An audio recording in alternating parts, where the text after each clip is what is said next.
All right, Lindsay, you just passed the PMP. How do you feel right now? Scott, I have to tell you, I am still running high on adrenaline. I'm still shaking. I didn't sleep 2 days this week. I didn't sleep much last night, and Okay. I think there are quite a few factors it can be attributed to. But yeah, I mean, I'm still so high on cloud nine right now, and still in disbelief for the most part. Well, you have first, you have a couple unique things. Like, first of all, you did amazing. That's not unique, but like you are first American Croatian passer. Like you're in Croatia, you're American in Croatia passer, and then you have a relatively unique background, right? Like, not the commonplace PMP background, but really, really interesting. So what is your background and what drew you to want to get a PMP? Well, I think it all started about 10 years ago when a mentor of mine in a corporate sales environment said to me, this looks like project management. And she was showing me all these spreadsheets that she was working on. She was senior to me at the time. And I was like, project management? What's that? I'm like, I'm doing that in a sales role. And, she explained to me a little bit and I was like, that's interesting. I'm like, so you just manage projects. That seems easy enough. And through the course, right. Through the course of my career, I took on some coordinator roles and then was offered a project management position. And I was like, oh, cool. Well, having been in the coordinator role before, when I took this position, it turned out to actually be another coordinator role. And I wasn't introduced at all to any of the project management terminology. So, in that regard, I don't have any sort of project management background. Like I said, didn't know any of the terminology. And I've been working for the most part on creative teams my entire professional career. Most recently in the film industry. And that's actually truly why I wanted this project management degree, because I was reading a book about, how to be a good art director, how to be a good production designer. And all of these things kept clicking in my mind, like, oh yeah, this sounds like project management. This sounds like project management. This sounds like project management. So to fast forward, I was laid off from my job as a photography producer, and I thought, wow, this is like a great time to finally focus and drill down and get that PMP certification that I've been wanting for so long. And I took a course, sort of like just a crash course that was offered to me at no cost through through some sort of like placement opportunity. Sure. And I just it didn't really stick to me. I was like, is this all project management? After taking the course, like a month-long course, in hindsight, it was like several courses, several certifications sort of lumped into one group. I was like, okay, well, COVID hits, all of my film projects get dropped, and that's in March of last year. So September of 2020, my partner and I go to Croatia, and I kept thinking about this project management. I'm like, man, I want to do it. Like, but you have to be ready for it. It's not just one of those things where you like just, I don't know, fall into, for me at least. I was like, I have got to, if I'm going to give 110% to this, nothing is going to get in my way, but I have to be ready to do it. So I got in touch with you. I started listening to your podcasts, actually. I started watching your YouTube videos. I joined all the Facebook groups about PMP. That was sort of me like, dipping my toe in the waters, thinking like, all right, am I ready for this? Let me be really sure. And somebody suggested your course. And as we all know, every person who is going for their certification, when they're looking for, extra help to get to that finish line, you're just flooded with all these different options. Oh, you should do this course. You should do this course, do this. And somebody suggested your course. And I was like, just gave you such rave reviews. And I really liked her style, the way that she explained it. And, like I said, I started listening to your podcast and YouTube videos, and I love that you gave out your phone number. I was like, that's my real phone number. Yeah, that's cool. I'm like, yeah. All right. My voicemail is full, but yes, yes. Yeah, I'm gonna call this guy and like set it up. So I did, and like, that was it. Like, as soon as I signed up, like, there was no turning back. I was assigned Salvador as a coach, amazing guy, so knowledgeable. He set me up with the coaching schedule coaching schedule and my individual schedule, and I stuck to it every single day. Like, I didn't miss. You want to interject? I feel like I've been No. I'm saying so like, much. trying to hold myself together. I've been coughing all day, and I'm like, please don't cough, Scott. Well, keep going. I'm sorry. And I stuck to that schedule religiously, really. I mean, day by day, hour by hour. I was tracking every single break. I mean, I can show you this like book I have up here, like Holy cow. track every single test I took. It's recommended to take a couple of the different tests several times in a row to get that score to so that you can pass. All those scores are jotted down. I mean, I'm just gonna put a period right there. Yeah, you did great. I mean, you did amazing. And so I remember like some of the first calls you were on and stuff. Were you nervous when you started to get into this? Because like new words and different ways of thinking. It's not really necessarily different ways of thinking, but just the depth and then us talking through the questions. What were you thinking like in the first couple coaching calls with me or Salvador?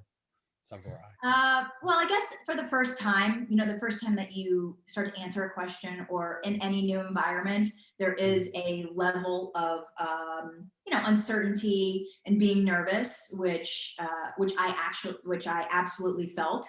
Yeah. But each time I did it, it was less and less because I had more information and knowledge to apply to those questions. And it just felt so much better. I mean, I looked forward to all of the coaching calls and all of the group calls with you and the rest of the group, because I knew that it would just help me be that much better. And the reason why I wanted to join a course is because, in this world that we're living in, a lot of us are spending a lot of time alone. And you and I initially talked about this on our first call. I'm also a bit of an introvert, and I can, spend hours and hours by myself. That's fine. But, in this environment, in a study environment where you really have to like give it your all, you're right. Those coaching calls are like help so much break up the study time and give you just a different insight. I mean, that's not to say that somebody couldn't do it by themselves and pass. I'm sure many people have, but my style is like, I need some interaction going on. Yeah. And you did definitely stuck to the schedule on your own. And then like that, you were able to come there and talk it through. And then one of the things I thought was really awesome as like a lot of the students that do super duper well quickly is that they're always like, I'm looking at the X number of students and you're super attentive and you're like nodding along or being like, no, like, and then, if I were to call on you, you have an opinion, whether, fully formed or not, but then you were always willing to jump in and throw in and kind of counsel the other people and stuff. So did you find benefits from seeing other people's opinions and walking through it? Did that help, refine your knowledge and such? Well, yeah. I mean, it's always helpful having that other insight, maybe to see if I was like completely off base or if I'm on track, because it's not helpful to just have your opinion. I mean, you're the dude, like this is your program, of course, like, I'm looking to you for the answers, but I want to see how are my peers doing? Are they getting it also? I want to see like kind of, where my level is. And it's not really that great of a tool to completely measure because everybody is joining at different stages, different phases of their process. But I think that as a person who is maybe less experienced or who's just starting off with the course and seeing somebody else who has been in it for a while, to see that like level of progression, to think and this is what I thought to myself when I first started is, wow, like that person like knows their shit. Like they're pretty good. Like, I hope that I'm at that level. And it really gave me something to strive towards, for sure. That's awesome. Yeah. And, I found myself nodding along, and mhm. that's I think maybe my way of just like keeping attentive. It's like Yeah. I need to find a rhythm, and I told Salvador this. I looked up best playlists or best Oh, music to listen to for studying, for really like tying it okay. all in, and all roads led me to Baroque music. Okay. Yeah, and like there's something with like Did it help? Did it help? classical Baroque music. Okay. Yes, yes. I put on like went to Spotify, put on like a 4-hour playlist, Yeah. and like I found myself like nodding to the beat of you Oh, know of of Baroque. And I'm a classically trained pianist, so I love okay. this music anyways. Yeah. But so it was great to hear it again. But like as I'm studying, I just felt it all come together. And I remember Salvador saying that the planning, like the learning planning, is Mhm. the planning phase is a really just like kind of a grueling process. You've got to like just uh, I mean, the whole program, but he Yeah. mentioned it specifically. Like it was long. You know, some Yeah. students get burned out during that process. But for me, like having broke on, I was just like, in a zone, and I felt it. That's cool. I'll have to check it out. I mean, like, there are some things like you got to find what works for you as far as like the music. Like, if it is put you in a mood and a state, and you can kind of get in like the flow kind of feeling, then I'm all for it. I'll research Yeah. it and throw a little comment in the accelerator thing to say to do it. So the actual exam and stuff, One like, thing I found myself doing is that as the other students were reading the question, I mhm, was also doing that. You may have seen me mumbling along yeah, as other students were reading, but yes, I wanted to also have the same experience because I knew that I was going to be, perhaps called on to answer some questions or to provide some insight. So I needed to do it the same way that they yeah, were doing it, as if I were in the hot seat, so to speak, and it was yeah, my turn to go through the questioning. yeah. And I That found makes sense. myself pointing at the screen and going like, Uh, it's good. I I, mean, it's good from a like a. It's good. I mean, it's always interesting from my vantage point to see who's doing what, and like, I mean, you can see the people too. So yeah, it's interesting. And your calls and stuff. Like everybody was following the rules and going down the like the processes and stuff. Some calls, it's like I have to like break horses and be like, no, we follow the process. You got to think a certain way, do these things, and but you guys, as the people came in and out, really, really, really well. And I think we're up to like, I think you might be like the 23rd person in the new exam. We're 23. I think we're 24 for 24 now. So yeah, you did amazing. The actual exam, like a lot of agile, not a lot of, was it like 50-50 ish? A lot of like, what did you see on the exam? Just high yeah, level. I would say 50-50 ish. Okay. Um, it was And did you hard. know anything about agile before you started relatively? No, no. And I will tell you, I will tell you that in 2020, I was studying the sixth, I've got it right here in front of me, Sixth sixth edition. edition of PMBOK. Yeah, so I got that as part of the course material. And then I also got like the Agile guide that was this big. But Mhm. I was initially told, or I read, or I thought, that there wasn't going to be that much Agile. So Mhm. when I came to Croatia, I only brought the PMBOK because, I'm like, well, maybe I could get through it without bringing these two books because, everything is weight and I'm weighing my suitcase and, Yeah. I was like, don't want to overpack. So I left out the Agile book. Never opened it ever. And then, the exam for 2021, 50% Agile. I'm like, oh Yeah. man, it figures like that's the Yeah. book I left back in the States. But I mean, I guess as it turns out, I didn't really need it. I Very good. mean, Yeah. I mean, I mean, I read it. I as read I it a learned, couple as I'm times. So well, I read it for as you. I, but the more the more that I learn about Agile, the more that I want to know because it Yeah. sounds awesome. And I love the show Silicon Valley. I don't know if you've seen it. Yeah. Yeah. Yeah. Watch it. Yep. I watched it. Yeah. So Yeah, they are. as I'm reading Agile, I'm like, oh my God, this is Silicon Valley. Like one of my favorite shows. Like, Yeah, they talk all about there, and that those dudes are developers. So I mean, in the character. oh So yeah, my head was like my mind was exploding, and I was like yeah, putting the dots together. I was like, oh yeah, that's when Jared, has like he shows Richard the burn down chart, like they're running out of money. They've got this much time, and like they're up at the Kanban board, and I'm like, oh yeah. that brings a good idea. Fair use and all those things. We might have to chat afterwards. Maybe we got to be very careful about what clips we get from Silicon Valley, content wise. But because I was like, but told my wife, I was like, like this is a really good show. It's like business, it's very business focused. And the realities of like, I mean, they're running $1 billion, I don't want spoiler alert how it ends, but like, it's a big deal. I was like, for my kids, I was like, maybe I could show my son like this, so he like business and stuff. And my wife was like, no. But that might be an interesting way to reflect off of things. I'd have to see legally like what clips we can show, and if they're interpretational, you might be able to do it. Like, who knows? But like, it is cool to see like those kind of things in practice. It's kind of fun. Yeah, it's kind of fun. So that's cool that you like it. And then what do you really like about it? What interests you about Agile? Because I have things that I'm very enamored with in it. So what do you like? Agile. I like the flexibility. Yeah.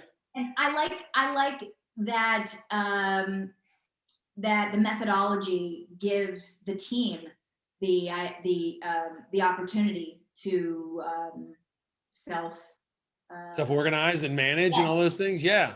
I like that too. So the flexibility and the cool thing is like a lot of people, as we go into like learning time, but like think that Agile is just, hey, we do whatever we want. It's laissez-faire, well, blah, blah, blah. But it's like, not really. It's like, it's a little bit like, I have some type of relationship with a person that's in Navy SEALs. And so they are very, very disciplined, but they also are very, very flexible and agile and stuff like that, where they have structures and processes and all these things that keep them alive. And they're also capable and empowered to make these quick decisions on the fly. And it relates a lot, I think, to what happens in Agile, where we have all these events like retrospectives and everything else, but within it, there's a lot of flexibility to like let the geniuses do their work, like, and get better. And so, I can dig that about what you like about it too. So that's cool. I'm sure there are people out there like you who maybe have taken a class and it just didn't come together, or it just wasn't all kind of falling in, pieces in alignment. For those kind of people that are out there and they want to get to a place where you are, where, I mean, I just interpret like the way you're talking, like it seems like you have a renewed passion for like project management. You seem very, very positive. You just took the PMP test and you're like, oh, it was a good experience. Most people don't think that. What would you say to those? I haven't talked about my experience yet, but go ahead and answer. Okay. So we'll go to that next. Like, what would you say to those people that are out there kind of like lost, struggling, need a boost? Like, other than Baroque music, what would you advise them to do? Commit. Oh, okay. Commit. All right, that's good. And then you were going to talk through your experience. So like dive into that, whatever you want to talk about that. I'm game. Well, my proctor did not introduce themselves, and I was taking the photos of my room. Yeah. And in it, my desk included this cup of water here. The water, yeah. Yeah, and everybody had talked about, you can have a glass of water on your desk. So I submit the photos, and then a screen pops up that says you can't have any food or drink. And you, after selecting this button, acknowledging this, if any of these things appear, you will forfeit your exam. And I was like, I didn't come this far to have this happen. Yeah. I'm leaving the country to come back in 2 days. I've got a full schedule. Like it's got to happen now. So I retake the photos, put the water down, and I thought, oh, well, I'll wait for the proctor to introduce themselves. We'll just have a quick chat about that, because I'm pretty sure that I can have a glass of water on my desk for 4 hours. Sure. So the proctor comes up, the exam has not started yet. And I was like, can I have this water? Can I have this water? Can I have a glass of water? And the proctor's not responding right away. And my exam starts like all of a sudden. And I'm freaked out about that because I'm like, I'm thirsty right now. Yeah. And so, I've wasted 5 minutes sort of like fretting about this, going back and forth with the proctor. I'm getting pissed off. Mm-hmm. And they tell me, well, you can bring it, you can add it to your desk after your break. But man, those first, like the first half, the first 2 hours or whenever the time was, Mm-hmm. I was distraught about that. And that appeared as baggage to me. So I was like, question Mm-hmm. after question, I was spending too long on the questions because of that.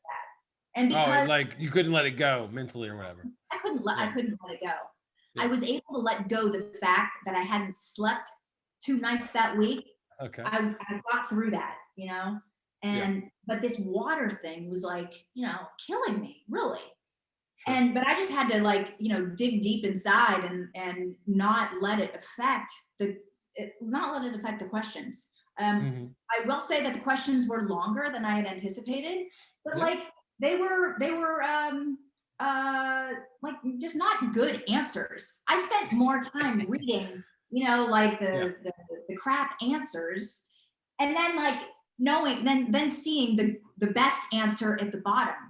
Mm-hmm. So, maybe I'm a slow reader. I don't know, but question 65 or something, that's my first break. And I come back and I'm looking at the time, I'm like, oh man, I gotta turn it up a notch, because somewhere in my mind, I think somebody said, oh yeah, I took a break around, I took my first break at question 111. I don't know if that's true or not. Might have been I don't think that's true. Like there's only 180, right? So I mean, nah, I don't think so. I think they're misquoting or something like that. Well, whatever it was, I was like, all right, well, you gotta turn it up. So question 80, at question 80, I was like, still keeping a slow pace. I'm seeing the time, drop down, and nearing question 100, I was like, all right, well, you know what? It's time to kick it into high gear and nice. You got to do this, because you are not going to leave any stone unturned. You're going to answer every single question. I don't care, if I breeze through these questions, right, which honestly I did, nearly 100 questions. I was reading the last question first, barely. Some of the questions I didn't even read the context. I just chose the best answer, the best PMP, best PMI answer. Yeah. And really, I squeezed the knowledge out of every single question, just extrapolating what I could, because I didn't have the time to continue on at the pace that I was going. Yeah. And I found myself reading the answers again, just, for whatever reason, test environment, this baggage of water, I just turned it up. I turned it up to 11, and I powered through. And I actually had some time at the end. Let me add this. I didn't review for the first 100 questions. I didn't go back and review any single question. Oh wow. Let it go. That's all right. Yeah, I'm okay. No, I'm not gonna waste my time on this. I've already wasted time. Yeah. If I happen to have time at the end, then I will go back. I didn't flag a single question. Oh wow. I just, at the end, I maybe had 7 minutes left. So I'm like, all right, well, where do I start with that? Back to the beginning of the second block of 100 questions. And to my surprise, not so much surprise, because I was prepared, I knew as much as I could know. I was surprised that I didn't even change, even with that 8 minutes left, I didn't change any answers. I was like, wow, without. Oh, wow. You felt good about your responses. So that's good. That's great. Yeah. That's awesome. I mean, that's weird that sometimes the proctors do weird stuff on an individual basis. And then obviously Pearson and the other places are like, yeah, we're sorry, whatever. But, and it can rattle people. So, I I'm glad that you were able to like get a hold and move past it and do so well. And I think it's probably a testament, like you were logically thinking, drawing out the right kind of answers and the right responses, that you didn't have a lot of ambiguity. It seems like at the end, you're pretty confident. So that's the goal. That's the goal. So that's awesome. Yeah. Well, I think that's really amazing. You did awesome. I remember like when you signed up, and I knew it would be a good story on the back end. So, that's true. And so I know you're coming back to the States. We're happy to have you back and see what you get into next. Do you have like plans or ways to like, what's the next big project you're going to get into, or things like work wise? Do you have any kind of things on the horizon? I have a couple. I have one where I'm the producer on, that's coming up, and nice. like I just can't wait. I can't wait to utilize that knowledge, because that's not something that is discussed like from a project management Perspective, yeah. level. Yeah, perspective. I mean, they took all the things that you need to do as a producer or as a production designer. It's like, control the budget, manage your team, all these things. But for the people that I know that are in my position in the industry, nobody has their PMP. And I'm like, what is thinking about my, where I want to be in the film industry, what is going to set me apart? Because for the most part, I've worked on smaller projects, but I do have I do have many years logged in the corporate world as well. So, I still want to keep that open in a freelance capacity, take on film projects when they're available, maybe when they're not available, freelance in the corporate world. Cool. But like having the PMP, I just see that for what I want to do, just separating myself from just separating myself from the others and giving me an advantage and giving me that opportunity. I think but definitely I had to be ready. Yeah. And you have a unique perspective and like a great skill set. So, I mean, it's all up from here. So, I mean, that's awesome. And I look forward to learning about, different ways that you're adapting and learning and like, just like guiding in little ways to make things better in those kind of producer roles. So that's pretty exciting. And I'm excited to see how it goes. So I really, really appreciate you taking the time. I know it's later over there, and this won't be the last time we chat, and I'm excited to see what's next for you. And thanks a lot. I appreciate it. You did great. Thanks, Scott. All right, cool. See ya. See ya.